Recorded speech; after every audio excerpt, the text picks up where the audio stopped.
All right. What should you guys take away from this one slide? mTOR. mTOR, mTOR, mTOR. Okay. We know a reasonable amount about the cellular pathways that activate protein synthesis. If anybody ever says anything to you about what is the thing in a cell that drives protein synthesis, just say mTOR. Okay. mTOR, mTOR, mTOR. That's it. Okay. All of these other signals, they're important. I don't know anybody that lives in Bethany, but they are calling me. mTOR. Okay. The real question that we've been trying to figure out for a while, okay, is what is it about how we work out that is going to get us the largest activation of mTOR? Okay. Based upon what we did in your little assignment, right? Our jokey answer, what do we think activates mTOR? Steroids, right? Steroids, growth factors, testosterone, growth hormone, IGF-1, these things, boom, boom, boom, boom, boom. Okay. Also, if we think training to failure is one of the best things to do to get hypertrophy, something about training to failure must or very likely leads to maximal mTOR activation. Okay. What is that? Honestly, we don't know. We honestly don't know. Okay. We'll figure it out at some point, but we're not 100% certain. We assume, and we have pretty good reasons for those assumptions, that there is some kind of what we would call a mechanoreceptor in the sarcolemma. There's a receptor that responds to disruption or the application of force and stress across that membrane. And that, in concert with growth factors and amino acids and all of these things, plays some role in maximizing mTOR. Something about going to failure helps us with that. The honest answer about going to failure probably is going to failure maxes out motor unit recruitment. Okay. The fibers in your muscles that have the largest capacity to grow are the ones you use the least often. The muscles in your body that have the largest capacity to grow are the ones that you use the least often. Okay? And so when we train to failure, we get all of this, but what we also get is we apply that mechanical signal at failure, at fatigue, to the largest number of motor units, to the largest number of muscle fibers. Okay. Now, what I would argue with you guys is that getting to failure is difficult, right? Training in that way is hard. It's not very fun. It's easier to put yourself in a place to train to failure when you use a little bit heavier weight. Okay. And you kind of get the double bonus of increasing some strength when we do that. But that's the big takeaway. Okay. mTOR. All right. Check out my dude here. Check out my swole, this big swole bull. That is what's called a Belgian blue bull. Okay. Then we have this little baby. I don't know if any of you guys, that's the one is a giant 7-month-old. We look at these kids that look like this. But I'm going to tell you guys, the 7-month-olds don't have a visible vastus lateralis. They look like little Michelin tire people. Okay. I probably could have gone back and found some pictures of Ellis at 7 months old. But what these two things are going to illustrate is there is another kind of factor that's genetically determined in our muscle. It's called myostatin. Myostatin is a protein that puts a cap on how big your muscles can get. Okay. It's an anti-growth factor, if you will. And so myostatin blocks, in some ways, the function of satellite cells, and it's there to protect your muscles. It keeps them from getting too big. Okay. From getting too big. When we block myostatin, you get real swole. Okay. You get real swole. Our Belgian blue bull here has no myostatin. None. Zip, zero, zilch, nada, none. Okay? There are people who have no myostatin, and they just naturally have big muscles. Okay? You want to freak yourself out? Google right now, myostatin deficient dog. Myostatin deficient mouse. Okay? It's about to be October. If you want to terrify yourself with these dogs, if they're just giant, swole, right, big, jack dogs. Okay? I'm sure there are drugs that block that. One of them is testosterone, but yes, I am certain that there are drugs and performance enhancing things that people make now that block your myostatin. Okay? So this is write that down, right? I'm starting my own biomedical engineering pharmaceutical company right now. We're going to block myostatin. Okay. Now I'll tell you guys a little bit about all of this, and I'm not really supposed to. So when I was I did not sign a non-disclosure agreement, but they wouldn't tell us a whole bunch, but we had some speculation. We're going to talk about atrophy in a couple of slides. So the guy that I did my PhD with, before he came to the University of Georgia, he worked for NASA. And NASA, and they continue to this day because of the International Space Station. When you are in zero gravity, your muscles shrink. Because there's no gravity, you cannot load your muscles. If mechanical stuff activates mTOR, you go up into space and there's no gravity. There's no load in that way. So NASA's always been very concerned that you go into space and your muscles shrink. You're in space for 6 months or a year. Those poor dumb people that were like, we're going to fly the Boeing like space liner thing up here, and oh shit, it broke, right? The doors fall off their planes that are here. I'm not taking one into space. Y'all are aware of this? They flew it up there to the International Space Station, and then they're stuck and they can't get home. They're like, I'm sorry, we're going to be like, it is The Martian, like all over again. Like, you're here. It's going to be 9 months so we can send somebody up to get you guys. I'd be real pissed. I would sue somebody at the end of the day. You go to space, your muscles get smaller. My doctoral advisor helped NASA develop a way to simulate what happens in zero gravity here on Earth with regular gravity, and study its use to make muscles get smaller. And it involves putting, and there's a point to all of this other than just a fun story. We put a giant platform shoe, like 8-inch platform, on the bottom of one shoe. You give people a set of crutches, you crutch around all day, and you just let one leg swing. It's actually your left leg, because you had to drive with your right leg. One leg swings. You sit down, prop your leg up. Get up in the middle of the night, you go to the bathroom, you got to hop your ass around right on one foot. And you create a situation where, even though there is gravity, if you never make contact with the ground, you don't load that muscle, right? I can do this all day long, and I guess I've got the weight of my leg, but there's no ability to have to bear anything else on it. It's called unilateral lower limb suspension. We did a study when I was a PhD student for a drug company, where we did that for a month. They want to know how much could we make people's muscles shrink in a month, because they had a drug that in mice, they called it Mighty Mouse. That was the thing of it. They had a drug in mice that essentially blocked all atrophy. And they wouldn't tell us where exactly it acted. One of the things that we thought about was that it partially inhibited myostatin in addition to a couple of other things. And of course, we did all of this, and the drugs never made it to market, because obviously where all drugs go to die as humans, right? Lots of things work in a test tube. Lots of things work in a petri dish. Lots of things work in rats and mice and cats and dogs, and even in chimps and those things, and they don't actually translate into humans. But basically, they had a drug, no atrophy. We can prevent age-related decline in muscle mass. In those things, you can prevent sarcopenia.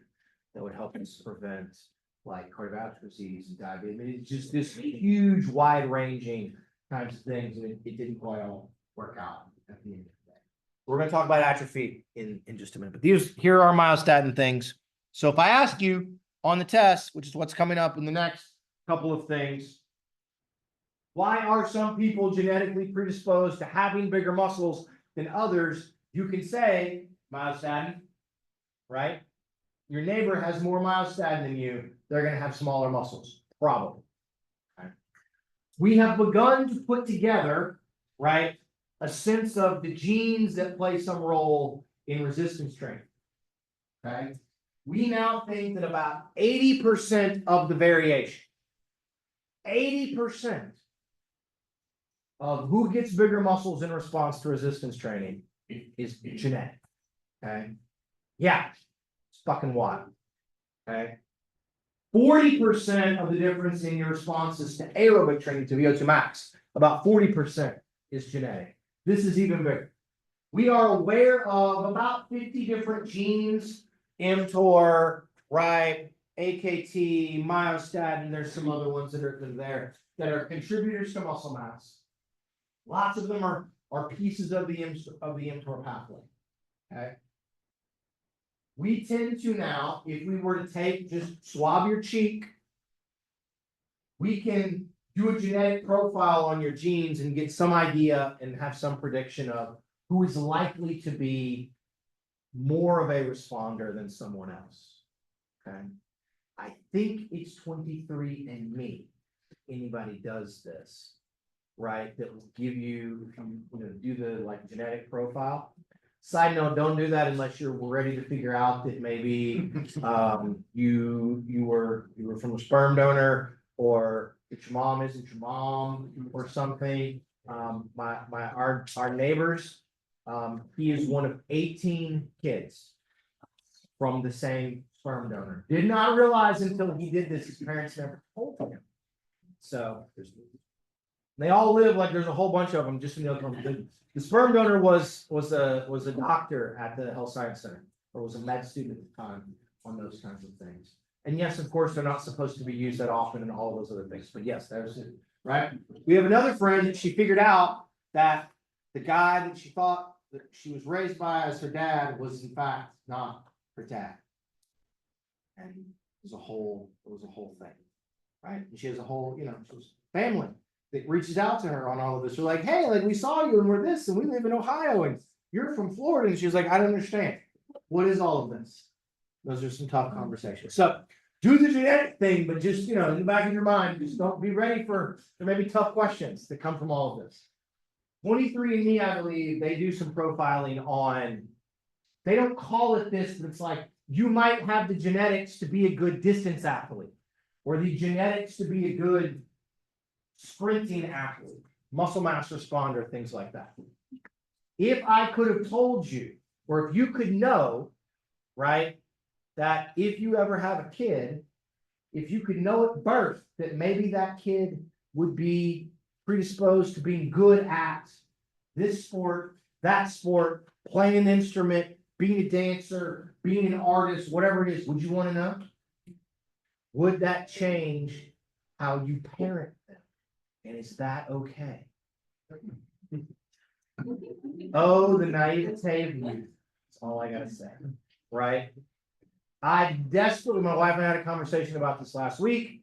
We are terrified that despite Ellis being a complete unit and a specimen as a 5.5-year-old, that she has no interest in sports whatsoever.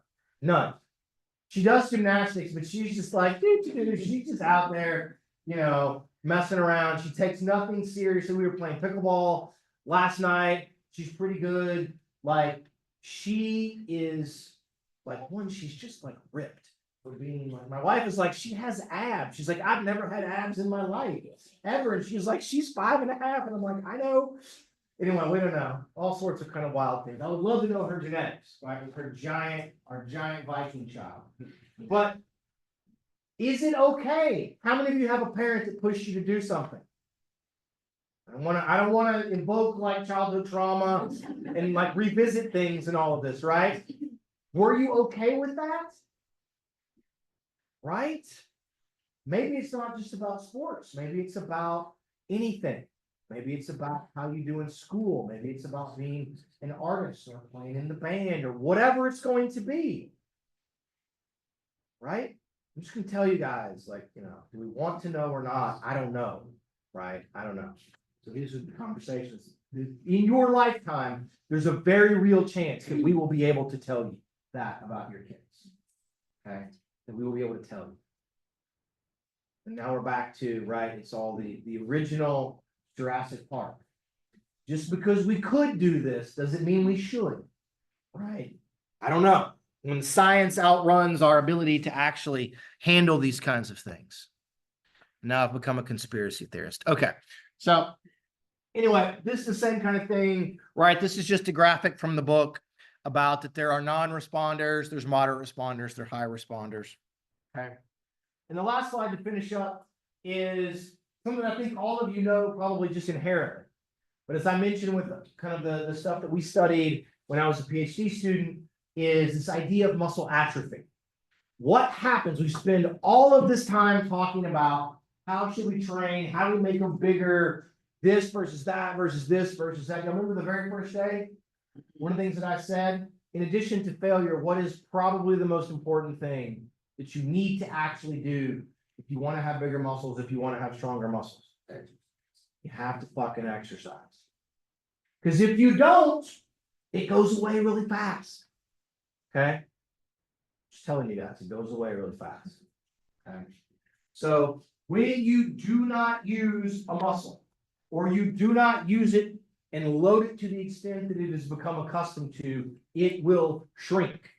We shut off all of those pathways. Okay? Fast and slow fibers decrease. Fast fibers generally first because they're the ones you use your slows more often. We will get a conversion if you're super like spinal cord injured. This use you may get some slow to fast. You'll definitely get 2A to 2X. You lose strength. You lose strength to a greater extent than you lose muscle mass.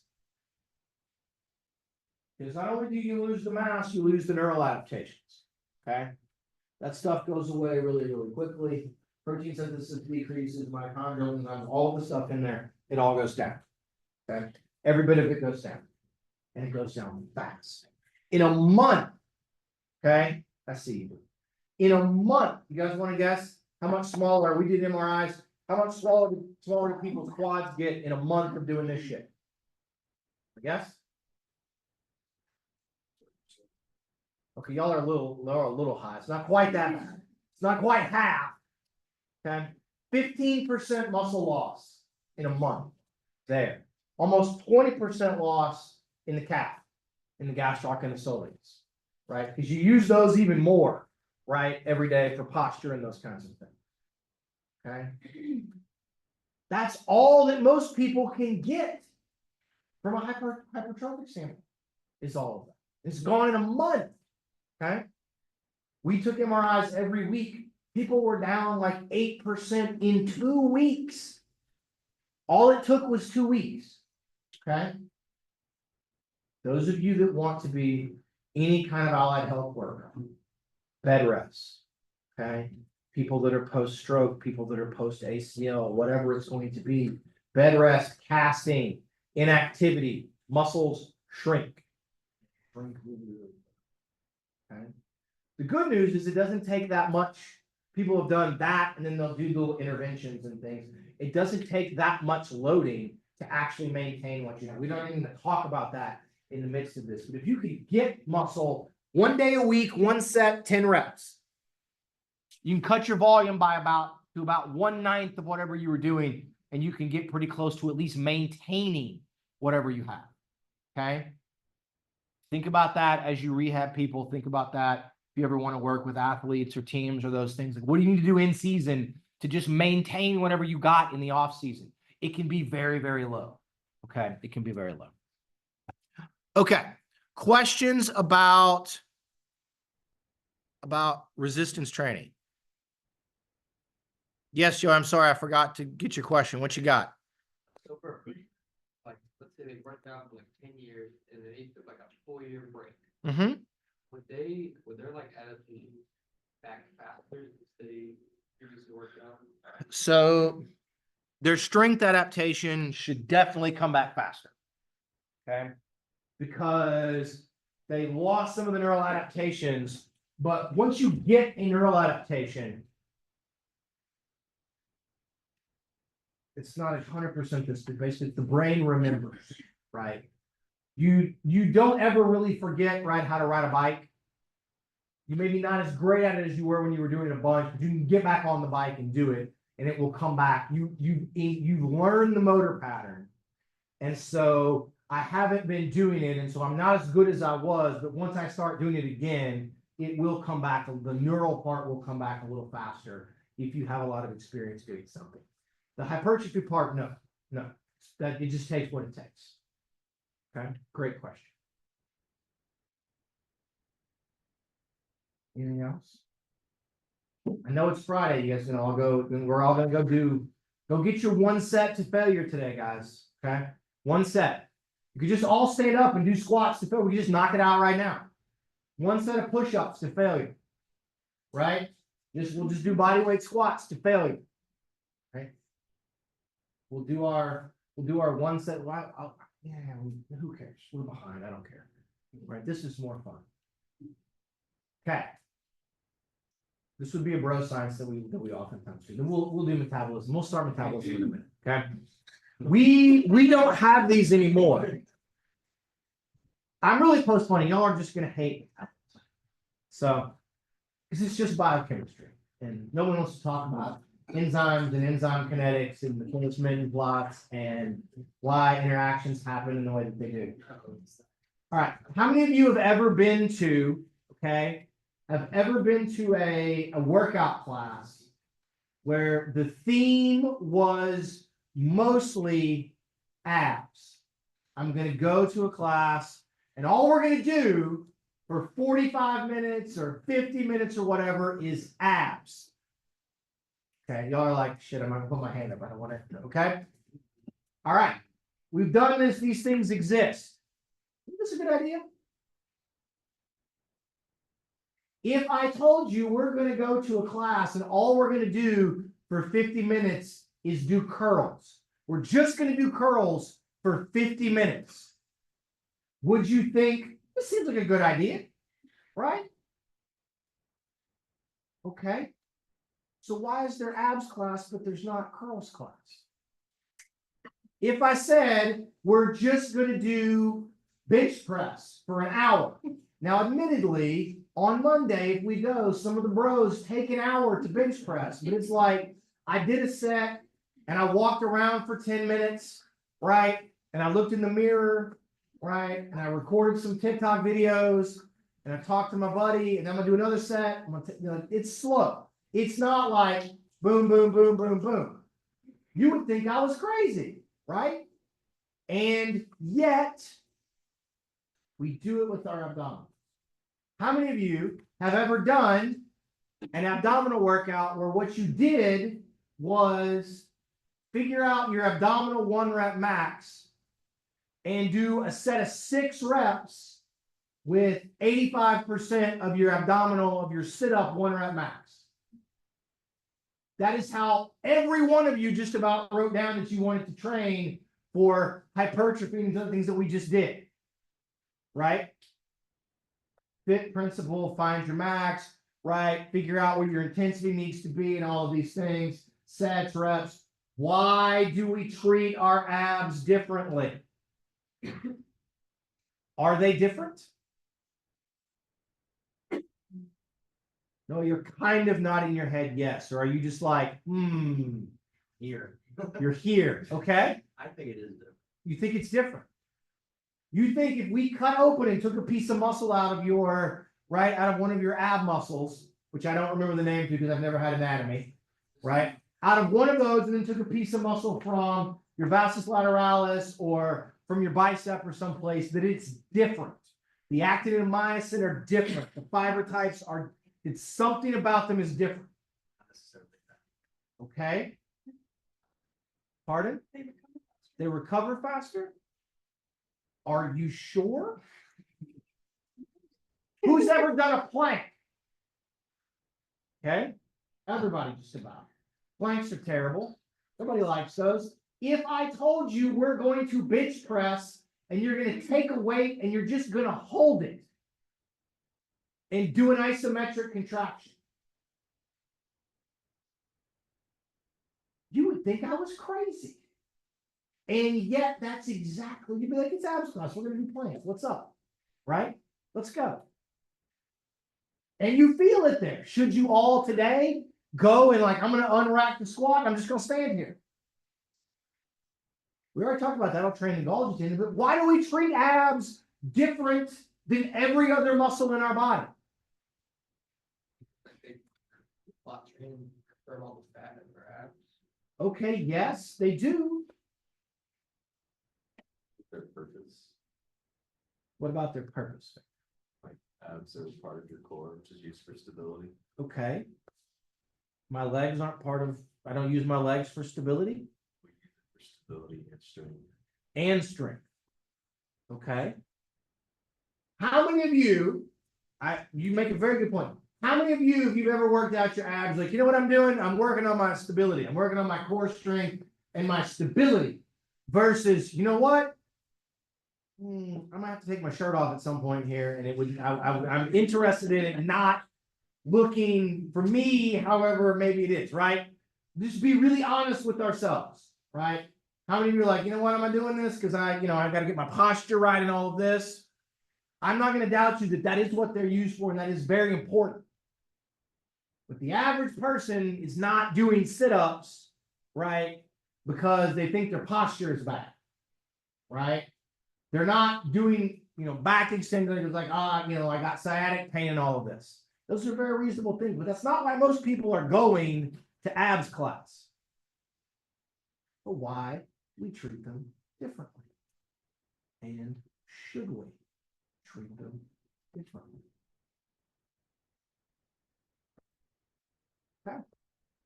So today, everybody just come over to Sarkey's and we'll get like 3 45-pound plates and we'll find your 1 rep max doing a sit-up and we'll try like 3 sets of 6 doing that and we'll see what it feels like. Okay? I'm like, no. So what's the answer? Why might abs class still actually be okay? Training to failure. Very good. See, there we go. We're all back. I would argue that Victor's actually right about a whole bunch of things, right? You use your abdominal muscles for posture. You use them for stability. There is some, you do isometric contractions with them. There's some real functional utility to doing planks and to doing kind of lower percentage of max kinds of things. Just train them to failure and maybe they'll have hypertrophy, right? Or if that's the thing that you care about, we just got to stop going to Chick-fil-A. Sorry. I hate to be the bearer of bad news. And that will tell us about metabolism. We got to work on our metabolism, and then maybe that will help. Okay? If you want abs, go run. That's a terrible thing to say, but it's true. If you want abs, eat a salad. Hate vegetables. We talked about that. I don't eat vegetables. Nope, don't eat vegetables. I'm an only child. What, right? Nope, don't eat vegetables. I've tried pretty much all of them. They're terrible. I hate them all. Starch is fine. Corn's fine. Potatoes, fine. Right? Tomatoes are awful. It's a texture thing. I hate like squishy, gives me the willies. I hate it. My daughter, on the other hand, will eat raw, uncooked cauliflower by the handful. And then we cook it and the whole fucking house smells and it's terrible. She loves vegetables. She'll eat anything. It's great. She wants us to cut up red bell pepper and she just eats it. Yeah. We were at Trader Joe's and so we had to get an orange one and a green one and a red one so she could try all of them to figure out which one she liked the best. And she liked the red one. I'm like, great. She's great. She eats everything. Right? I do not. My daughter makes fun of me. She's like, Daddy, do you want this? I'm like, no, it's terrible. So anyway, we had cauliflower in the Black household last night, which is good for her. But no thank you. Like, put a bunch of ranch on there and like slather it in flour and put it in the air fryer. Maybe I can choke it down. Okay. Very, very quickly. Okay. Very quickly. We'll do a little bit of metabolism for like 5 minutes and then we'll send you guys on your way. What do you guys know about metabolism? What have you learned about metabolism in other classes? Assuming you've not had biochemistry. Most of you guys haven't. Okay. Krebs cycle. electron transfer, y'all are just saying things now that are written on this. Right? That's good. Mitochondria is positive. You guys didn't do the reading assignment though, so you've seen some of this, right? Some of this. I've learned that many of you do the reading assignment, but maybe you were watching Love Island or something while you were doing it, or whatever. Anybody else creeped out by the gold? We don't watch. I love trashy reality shows. My wife hates them, so I get to watch them at like 11 o'clock at night after she's going to bed. The Golden Bachelor or the Golden Bachelorette freaks me the hell out. I just want to say that. Just in general, all of those things are crazy. But okay, the electron transport chain, the Krebs cycle. It makes energy. Very good, Emily. Okay, metabolism makes energy. Are you guys making energy right now? Of course you are. Okay. Where is it coming from? A fuel source. What is a fuel source? Fat, carbs, protein. Okay, good. We're good. We can go. We've got it. You've got metabolism. Okay. Metabolism, and I'm gonna say this now, and we're gonna reiterate it sort of every class we do metabolism. Okay. All that metabolism really is, and this is all, if you want to understand exercise and metabolism, how all this works together, it's very simple, except it's not, but it's very simple, okay? Metabolism is energy expenditure. Where are you deriving and making ATP, okay? You've already seen in cognition to contraction, right? We need ATP to break myosin from actin. We need ATP to pull calcium back into the sarcoplasmic reticulum. We need ATP to run the sodium potassium pumps so you can repolarize axons and neurons in the sarcolemma and the T tubules, okay? Your brain needs ATP because it's just a bunch of neurons. They got to repolarize, okay? You use some amount of energy in ATP just sitting here, right? When we exercise, you generate force. As force production goes up, energy use goes up. Okay? As force production goes up, energy use goes up. ATP use goes up. So by deductive reasoning, what has to happen to metabolism as we generate more and more force? It has to go up. Okay? Has to go up. So as it begins to go up, and in some ways even at rest, right? Your ability to exercise, your ability to be alive, okay, and these things, it's all about energy balance.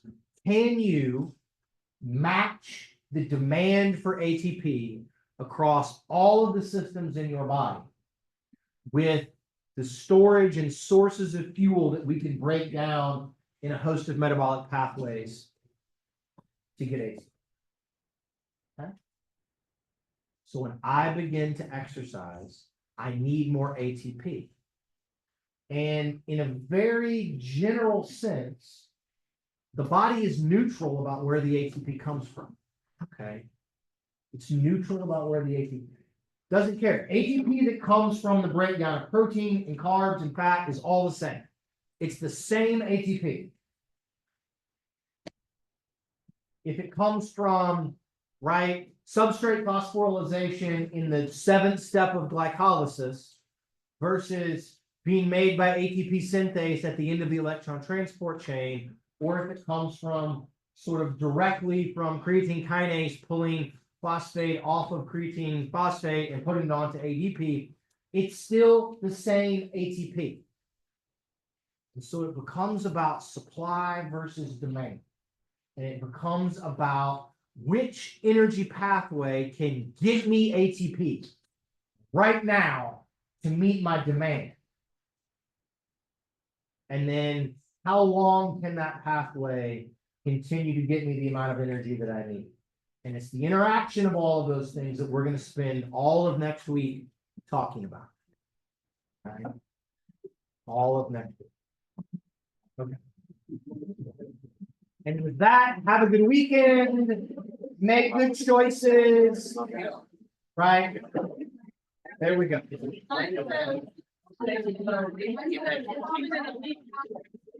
Please give me your assignments.